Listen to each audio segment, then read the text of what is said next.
Welcome to Time is Not on Your Side with your host, board-certified litigation attorney Robert Eckard. In every episode, we'll hear from other attorneys, accountants, and other professionals who can impact the success of your litigation. You can find this show on all the major platforms, including YouTube, LinkedIn, Facebook, Apple Podcasts, Spotify, and on our website, roberteckardlaw.com. Now here's the host of Time is Not on Your Side, Rob Eckard.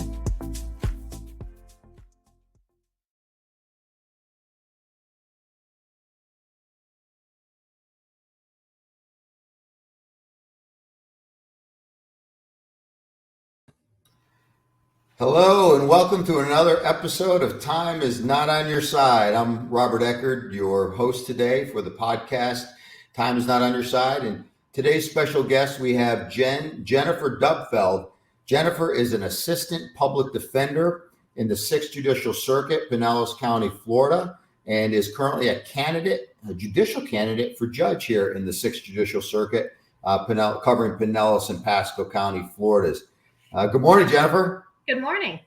Nice to have you here. We're going to be talking about one of my favorite subjects today, which is criminal defense lawyers, courtroom litigation, and a little bit about the campaign process of trying to become a judge. We look forward to this. For those of you that are listening, Jennifer is a 2002 USF, that's the University of South Florida, my alumni, graduate, and has a bachelor's degree in criminal justice. She's also a 2005 Western Michigan University law school graduate from Florida, and she has two kids and works full-time in the courtroom, in the trenches, as I like to call it, as a courtroom litigator, doing what I call God's work, and that is defending the rights of people to have their constitutional protections afforded to them in the criminal justice system. And I know she's very well respected in that courthouse and amongst the judges. So Jen, again, good morning. Good morning. Thank you for having me. You're welcome. Let's get right into it. Tell me about, you've been a lawyer going on almost 20 years, right? A little over 17, so it feels like 20. As they say, the experience you gain doing what you do in the courtroom sometimes is, like dog years. You can multiply it by 7, right? Yes. Let's tell the folks that are listening and watching this episode, because this is an opportunity for you to talk about what it's like to be practicing, especially in the office of the public defender in here in Pinellas County, Florida, and what you do and the types of cases you have. Okay, it's very busy, as you can imagine. We have a very big office. I handle felony cases, so I'm in circuit court. I've been in circuit court for probably about maybe 16 years or so. Felony cases are, anything from a possession of cocaine or possession or a felony driving license suspended up to murder. I've seen just about everything between my practice as a misdemeanor attorney and then, even handling ordinance violations and now in felonies. But I practice just felonies. There's no rhyme or reason as to how I get what cases, or there's no specialties in my office. I get everything. So the folks that are listening that maybe don't have a legal background or are not lawyers, a felony in the state of Florida, we have different categories of felonies, right? We do, yes. And they're third degree, which is punishable by up to 5 years, a second degree punishable by up to 15. Second, and then a first degree felony could be life or death, right? It could be, yes. Okay, and so we have those 3 classifications of felonies. So you are in felony division in circuit court. So you, between third degree felonies and first degree felonies, you see probably the entire gamut of crimes, or have seen it, right? I have, yes. And In your experience, how many trials have you been part of, either as lead counsel or associate counsel? I'm close to 50 trials. And so some people might think like, wow, 50, I mean, it's a lot. That's a lot of trials to do. But in my office, a lot of people think that I should have hundreds of trials. But what people don't understand is the seriousness and the allegations in felony cases, they hold higher penalties. So I'm not in trial every day. I'm in court every day. But as far as trials, I've got close to 50. I'm not really sure. I think I'm at 47, I want to say. I don't remember off the top of my head, but I've got a lot. I have part of my duty is to, find the best outcome for my clients.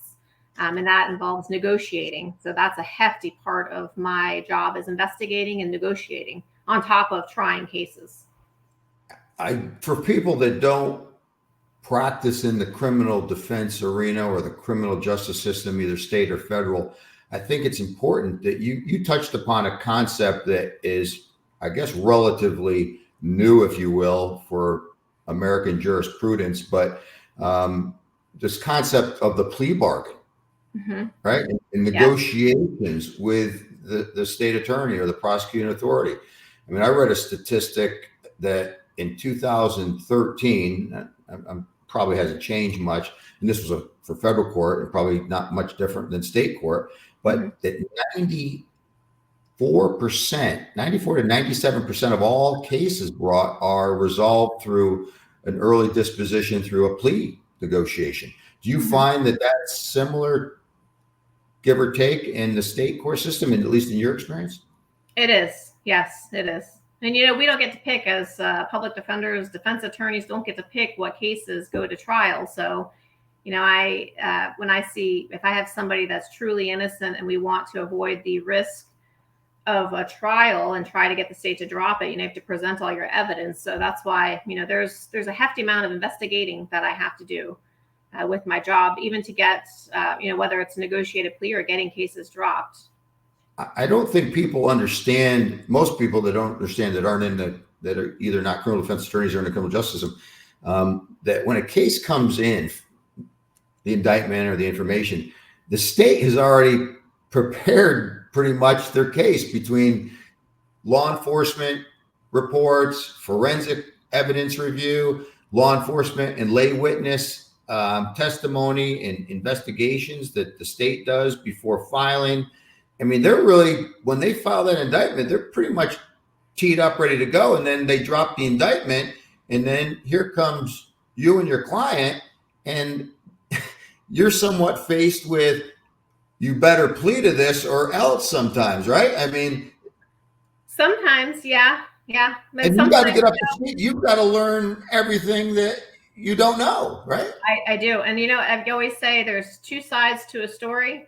So the state has all of theirs, and sometimes theirs has everything, but there are times when there is a full nother explanation or side to a story, and they don't know. They don't get to hear that because they can't talk to the defendant. They can't go and investigate, talk to them and get their evidence. And that's what I'm for. Right. And even though the state may have their case and their evidence, the job of a defense attorney, one that's effective and that's required to be effective, is that even if they have their evidence, some of that evidence may be what I call tainted or inadmissible, right? And it's your job to figure that out, right? Very much so. And that doesn't mean that there's always, tainted or bad evidence, but there are circumstances, there are times when, whether it's law enforcement or somebody does something and they don't realize sometimes it's innocent, that they kind of overstepped. And then that's when, we would look into filing a motion to suppress or, dismiss. Typically it's more the motion to suppress, when there's evidence that they recover that they shouldn't have gone, where they stepped over that line. And like we were talking before we came onto the show today, sometimes the lay public will criticize, I think unjustly, lawyers that practice criminal defense. Of course, you get folks that do that until they need a criminal defense attorney. That's right? Exactly. Everybody has something to say until they need, it goes in general with attorneys, period. But defense is different because a lot of people think, oh, I'm never going to need a criminal defense attorney. No one's going to get in trouble. I'm not going to do anything. And then you never know. Father might have a mental breakdown and, something might happen. Maybe he gets pulled over for a DUI. I mean, who do you need? You need a defense attorney. Right. And of course, we're the first ones they call because even in cases where public officials, yes, police officers become clients. Yes. Right. Yes. And, yes. And so they're on that other side of the other side of the coin. Okay. Well, I think that's important to understand that even if the state has their case, as you say, or we say that they brought an indictment, and now, we were talking about when my mother used to ask me, how can you represent someone that you know is guilty?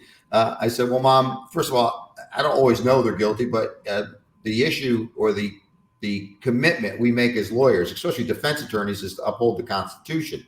Mm-hmm. And you're right. And our job is to make sure that if the state can't prove its case beyond a reasonable doubt, then that person should walk right back out of the courtroom, right? Where Abraham Lincoln said, better 12 guilty men go free than one innocent man be convicted, right? Yes. So that dovetails into kind of the next topic, which is here litigating cases in the 21st century. What's your take on the sophistication of cases, the types of evidence, the necessity for the defense lawyer to understand the different types of evidence, be it physical, tangible, testimonial, forensic, digital evidence? I mean, we have all this type of evidence. What is your experience with that kind of thing? Well, it's so important for a lawyer to understand all the different types of evidence that you can use or you can present in trial or that the state could present. I think the best thing that is newer that we're seeing is body camera footage. And that goes for everybody, not just, people that are charged with crimes, but also for the police. It protects everyone. And I've had, cases, even recently I had one where let me stop you right there. Tell our listeners and our viewers, what is body cam evidence? So body cam evidence is the police officers, and now all of our agencies here have it, where they have a camera and it's attached right here onto their vest, and they have to wear it at all times. Now, they can mute it, and I've had some cases where, it gets muted so you can't hear everything. But overall, you get to see everything. You get to see what happens. So when an officer steps out of the car to, let's say, make a traffic stop or investigate something, you get to see from there the entire encounter all the way through if the person gets arrested and then they're taken off to the jail, the entire thing. And you can hear everything. And sometimes, that's a significant piece of evidence that can prove somebody's innocent, or it can show that maybe the officer might have crossed the line. In fact, I have a case right now where if we didn't have the body camera recordings, I would not be able to present to the state and show them that, look, that there's a motion to suppress, his rights were violated, and it's clear as day because we have the camera. So that's, I think, the biggest piece of evidence that has come out. I can't agree with you more.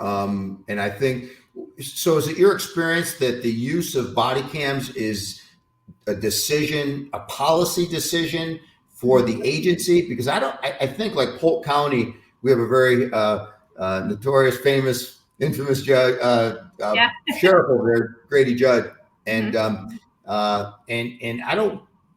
pretty certain, because I just finished a case over there, that they don't use body cams. They don't. Okay, so I know in Pinellas we have it everywhere, and you see them on TV in New York, everywhere. Pasco County. And I want to echo your comments that I also had a case a couple years ago here in Pinellas County where my client was charged with obstruction and resisting arrest, and the body cam footage showed the entire ordeal. And my client's girlfriend was videotaping the event, and my client was criminally charged, and the reality was he was going through an epileptic seizure at the time he was being placed in handcuffs. And law enforcement took this as his resistance. thankfully, that was all preserved. I met with law enforcement and the state, and the charge was resolved in a way that it should have been, which was no charge resulted in. The body cam footage really, I think, helps both the police and the defense. Helps everybody. I think it's good for all sides. And, it protects the police because, sometimes there are terrible allegations that are made against police officers. And when they have everything recorded and they can show they didn't do whatever it was, or they didn't beat somebody, that protects them as well. So it's good for everybody. And I recently spoke to the sheriff in Pasco, and we talked about the body camera footage recordings. And, he told me the same thing. It's all around, it is a good thing for everybody. And I remember as a former prosecutor more than 20 years ago, there was no such thing as body cams. And we had to rely upon the written reports and take depositions. But, police are generally historians, right? They come after the fact and they interview witnesses. They put their case together, but they're not there at the time the crime has occurred, right? So absent some video footage somewhere, they are historians and putting the case together. And of course, I believe greater than 90% of law enforcement tries to get it right. Nobody wants to get it wrong. But you do have bad apples in every profession, right? In every profession, you have that. And so this is a way also to maybe root those bad apples out. But the body cam footage now can corroborate the written report. Correct. Yep. And before the body, it's over the past maybe 2 years. It's after COVID, where they've had the body camera footage here. But before that, I've had many cases where we just have the narrative. The police officer writes the report, and sometimes they're busy. And so sometimes they can't write the report until later in their shift before they get off the shift. And so they might leave out some details, not intentionally, but they might leave something out. And at that point, all you have is that police report versus your client's word. And, I always would tell my clients, and that's where the negotiations come into play, because you got to tell them, well, you've got this officer that's going to get there and say this. And then you've got you saying, no, it's really this is what happened, but who's going to be believed? So that's why I say the body camera recordings are, I think, the best piece of evidence that has come around. I'm convinced that we all get up, every single one of us, every single day. And when we put our feet from the bed to the floor, we are interested primarily in self-preservation. We all want to do good. We all want to make money. We all want to help others. But self-preservation is the key. And, law enforcement's no different, right? Sometimes we have this after the fact confirmation bias. They wrote a report. We know police reports are written primarily to help the prosecution with their case and decide what to file. But it's also used for law enforcement to refresh their recollection. It could be months later, right? So, and typically when someone gets committed to a position, that's where that confirmation bias comes in. You don't see people typically deviating from that initial position, typically, right? Correct. Yeah. So I think it's important that these types of tools are available. What are the other types of things that you think are challenging in your career as a courtroom defense attorney to you? And maybe those things involve your perspective on the judge. What are some things that you can tell the listeners that are interesting that you've experienced in your almost 17 years of litigating in the trenches with judges, nuances with the judges? Well, so I've appeared in front of many judges, and it's very important that judges are not biased. A lot of people think that, if you're a former prosecutor, former defense attorney, that you jump up on the bench and you're going to rule just that way.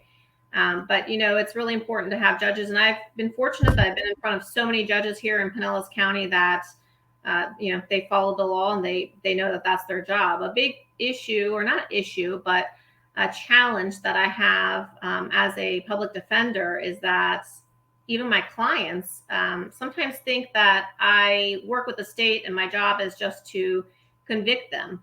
And so I have to, sometimes it takes a long time to gain a client's trust to talk to me, because they feel that because I work for the state of Florida that, I have to be against them.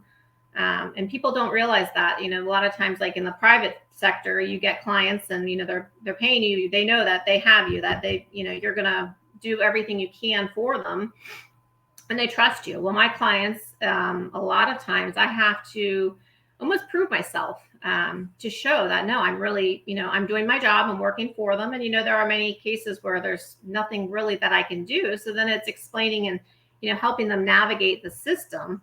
But they don't understand that. And so I have, it's sometimes multiple times a day where I go to court and, I have not only my clients barking at me that I'm not doing anything, and then I have their family doing the same thing. And then sometimes you have victims, mad at me because they think that I'm just trying to get somebody out or, get them off the charges, or vice versa. Maybe the victim recants their story and they're mad because they think I'm the reason that they're still, their significant other is still in custody or charged with crimes.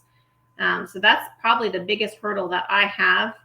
So you're starting in a little bit of a disadvantage just from the client's gut feeling of confidence, right? I mean, that's difficult. That's difficult because, as I used to say when I was younger, when I go to a mediation, kind of start to poke the other side when you have a caucus and tell them what they did was wrong. And this is in civil litigation, what they did was wrong and why they need to settle today. And, you throw everything at them.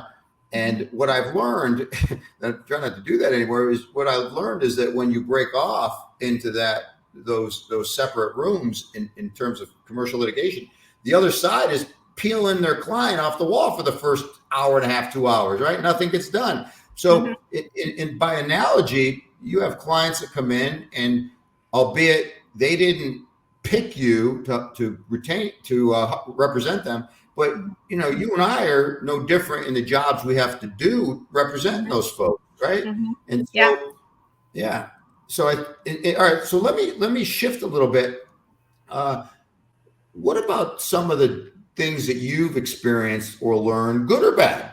I think it's, without naming names, what are some of the things that you think a judge, good qualities of a judge, good attributes of a judge? I know what I like to see. And, I'm on the judicial nomination committee that interviews people that want to become judge, and we send their names to the governor. But what are the things that you've seen that you say, those are really good attributes, and things that maybe you've seen that say the judge shouldn't act that way?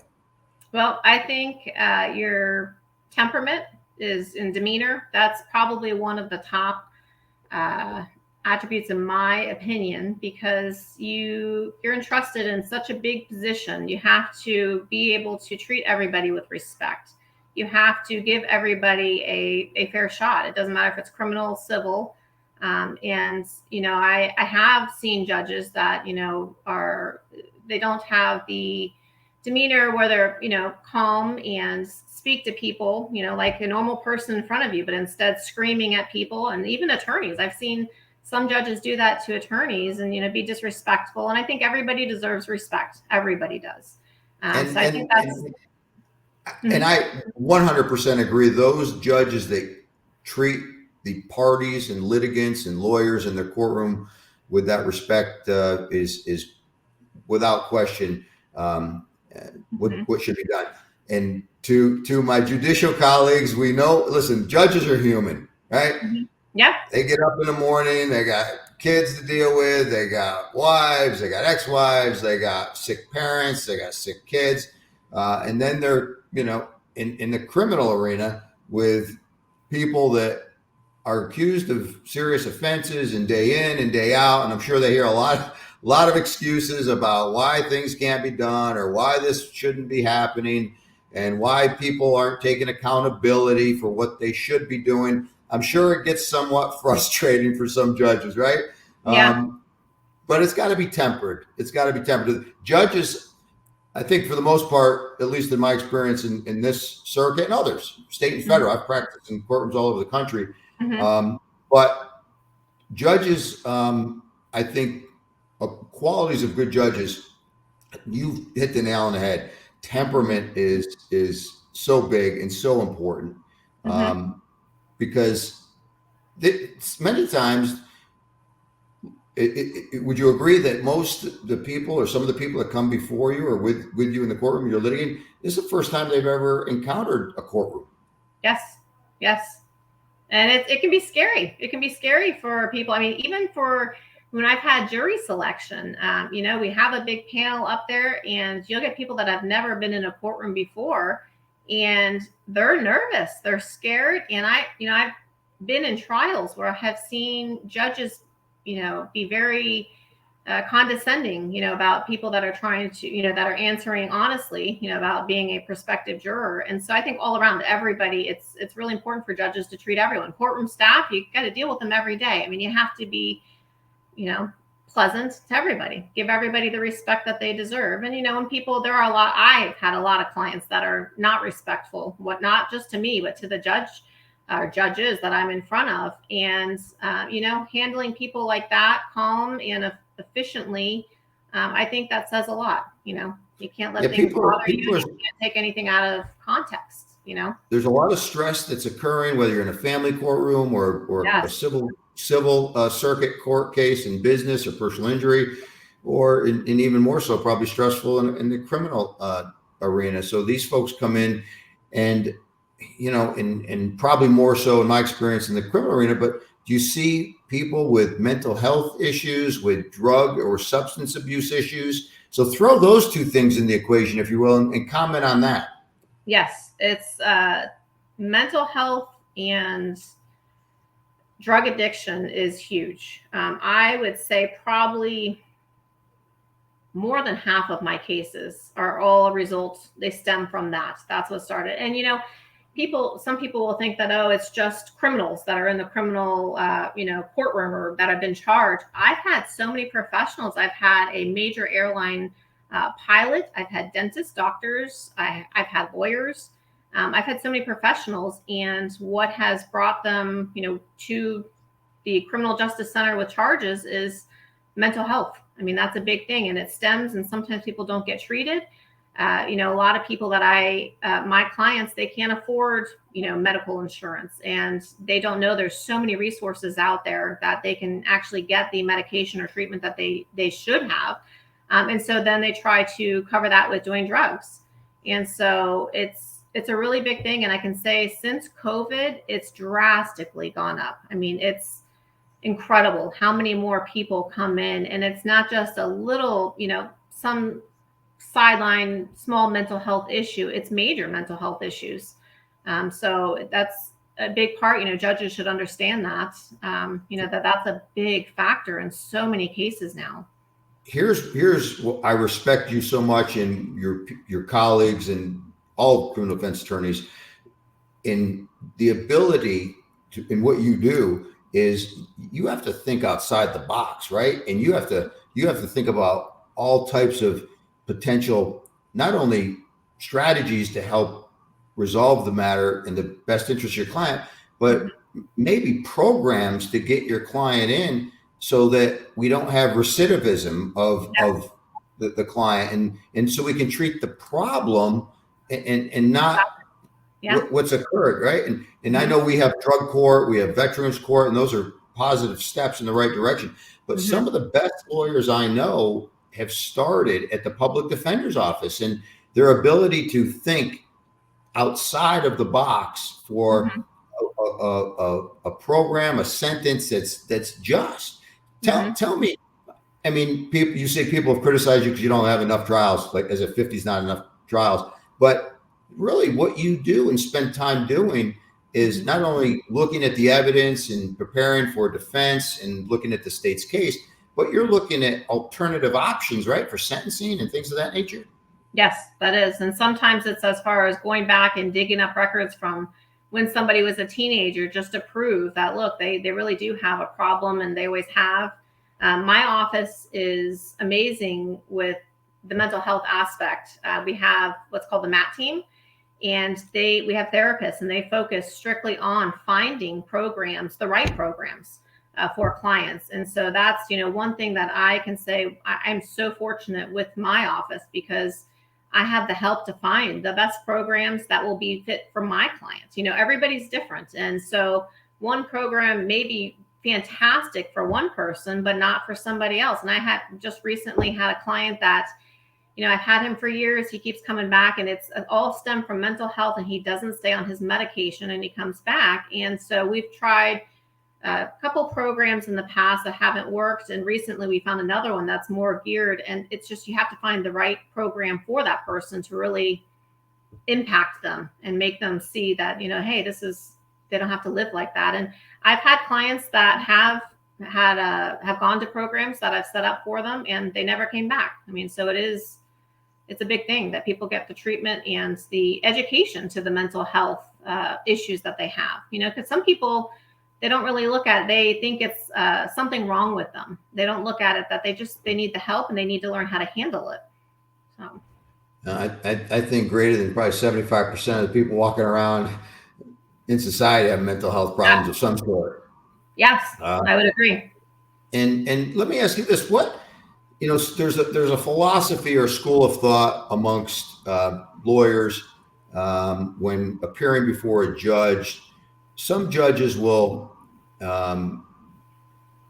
want to know, or the defense lawyer will want to explain what happened and maybe why it happened, and maybe the reasons, the mitigating reasons for what occurred and what should be justly imposed. But there's a school of thought that some judges will listen to a person, a defendant, and say that's an excuse, or that's a reason, a justified reason. Because the mentality of a judge is that what I'm hearing is an excuse, instead of what I'm hearing is a logical reason for this type of behavior, this type of conduct.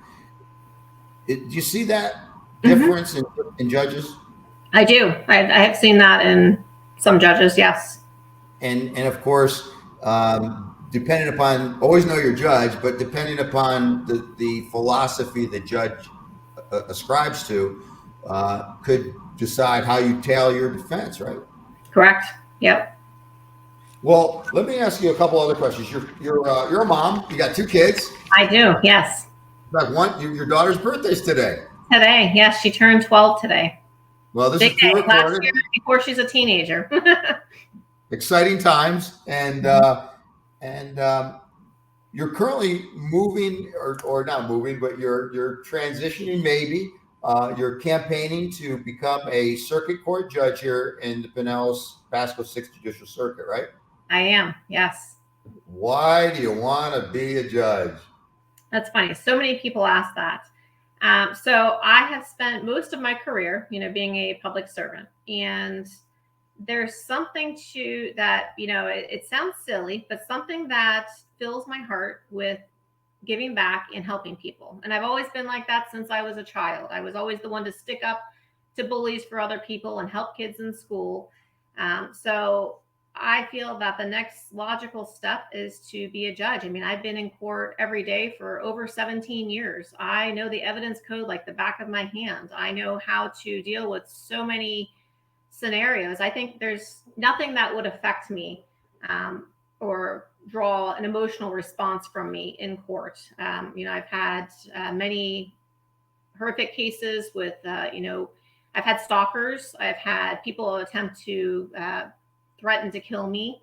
And I feel that, I can handle all of that. And I have so much to offer the community by being a judge. And I know what we need, being an attorney for, a little over 17 years and in court, it's so important to have judges that, you have the thick skin so that you don't let your personal feelings take over.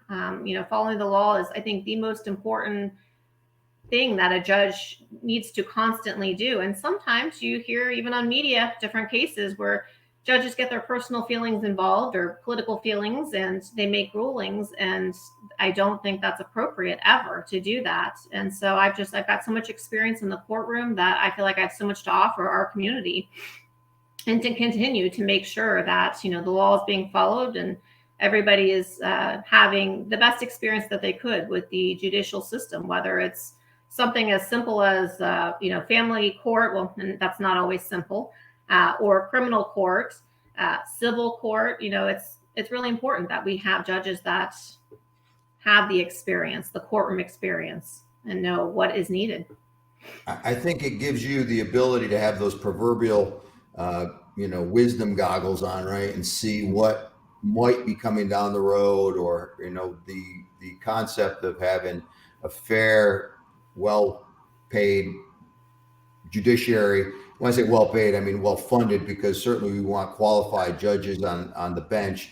Mm-hmm. And we want judges that, as you said, have the proper temperament, but also know the law and know the rules of evidence and know the rules of procedure, right? That's so important. And for judges, a lot of times you see state attorneys or public defenders trying to get appointed or running for judges, and it's because we have that solid courtroom experience. The dockets have been pretty clogged since COVID, and in some areas more than others still. And it's important to have people that know how the courtroom operates and to get in there and be efficient. You can handle the cases, but be efficient and fair, but, move things along, not just, sit there and not know what to do. And I've been in front of judges that, the judge's job, I'm going to make this simplistic, but they got to call balls and strikes. They do. That's what they got to do. Mm-hmm. And I can't tell you how frustrating it is to be in front of a judge that just refuses to make a ruling. Mm-hmm. And I would agree. I have had those scenarios as well. And it's, as an attorney, very frustrating. And judges that almost get offended when they're asked to make a ruling. Just give me the ruling. And I don't know if it's done because of laziness or if it's done because they know if there's no ruling, it may not be an issue preserved on appeal.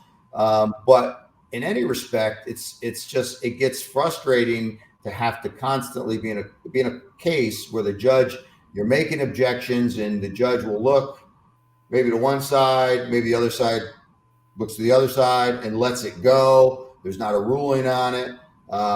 But we've got to, as lawyers, we've got a duty to pull out a ruling from the judge, but they've got a duty to give us a ruling, right? I would agree. And I think efficiency is also key to a good judge, whether it's making rulings, getting through the calendar, hearing cases, making yourself available to hear cases. Sometimes you hear about some judges that aren't in, certain afternoons or days. And I think that it's important that, your duty as a judge is to be there for, the citizens of Pinellas County or Pasco County, and to hear the cases, be fair in your rulings, but to make those rulings and be prompt with that, not something to sit on and, dwell on or, put on the back burner and do it another day. I think everything should be done efficiently. And that's a big thing that I can relate to being a public defender. I think right now I have probably around 107 clients, which leads to maybe close to 200 cases, felony cases. And, I have to be efficient. I am very, I'm on a schedule every day. I'm very disciplined with, how I do my work, and, I do it very well. But I think judges are the same. You have to. Well, they say showing up is 90% of the job. It's a big part of it. Yes. But yeah, I think you're right on point that judges need and do for the most part, but efficiency is key. And, they say justice delayed is justice denied. And sometimes, like you said, trying to get on a court's docket for a simple hearing, at least in the civil arena, can be 3, 4, 5 months out. And I've heard that. I think that's crazy. Mm-hmm. It is frustrating. We're going to be wrapping up here, but to those younger lawyers that may be listening or considering a career in law or through the public defender's office or any state agency as a government lawyer, do you have any words of wisdom that you might give folks listening, whether coming into the courtroom or deciding to become a public defender? Anything you want to share with those people? Maybe to always keep an open mind. I think that that's really important, and to also be a good listener. I mean, that's a big quality for judges, but also for attorneys. You have to be able to listen to your clients. Doesn't matter what area of law that you're in. you have to be able to listen. And I think a lot of my cases, my clients' frustration stems from nobody wanting to listen. I'm the first person that will listen and, take everything into account and figure out the best step. And so, a lot of people also they shy away from applying at the public defender's office, and they think you have to be a state attorney right out of law school for the litigation experience. And they don't look at the public defender's office as, anything prestigious. But I think my job is so incredibly important. Our Sixth Amendment is very, very important. And I think having the proper defense and having good defense attorneys is one of the best things in the criminal justice system. And if we didn't have public defenders, then, there would be a real problem. And, it's a part of checks and balances. Our system is, I have to make sure that the police are doing their job. I have to make sure the state attorneys are doing their job. I have to make sure the judges are following the rules too. So, my job's very important. And anybody in the legal arena that's considering jobs, I think you get a different insight being at the public defender's office. It's a thankless job. You don't get thanked often. I've had cases where I've gone to trial and got not guilties on something that should have been a guilty. My prediction would be like one I had was 7 minutes. I predicted a 7-minute guilty verdict, and I got a 15-minute not guilty. And those are always the fun ones. Didn't get a thank you. And so it's a thankless job, but you have to really want to make a change and, be there to stand by our Constitution. Well, at the end of the day, regardless of the money that's made or not made, or, there's a poem called The Man in the Mirror or The Woman in the Mirror. And that's the person you look at every day to know whether you've committed to what you are set out to do, mm-hmm. and whether you've given your all to your purpose. And that's the person that matters at the end mm-hmm. of the day. And if you have said to that person in the mirror, I've given everything I can, then, fate is have it, we'll have it. And I can't think of anything more important, as you've indicated, than that the presumption of innocence. I've traveled to 15 countries. I've been to communist countries. The presumption of innocence doesn't necessarily exist in certain countries. Mm-hmm. In the United States, the presumption of innocence is meaningless without effective assistance of counsel, which is guaranteed under the Sixth Amendment. And so I applaud you for what you do, what you continue to do. And it's the most basic concept to a fair trial. Don't you agree? I do. Yes. Yeah. Well, Jen, I really appreciate your time today. And I hope the listeners gain some insight into you and your practice and understand what it's like, maybe a little bit to be a in the trenches courtroom litigator in the public defender's office. I want to wish you luck in your campaign process here. I think you're going to be successful. And that does it. This is another wrap of Time Is Not On Your Side. Jennifer Dubbeld with the Public Defender's Office from the Sixth Judicial Circuit. If you like the show, make sure you click like and watch us on all the platforms. Have a good day. Thank you. You've been tuning into Time Is Not On Your Side with your host, board-certified litigation attorney, Robert Eckard. You can find this show on all the major platforms, including YouTube, LinkedIn, Facebook, Apple Podcasts, Spotify, and on our website, roberteckardlaw.com. Thank you for your positive reviews, comments, questions, and for sharing this show with others.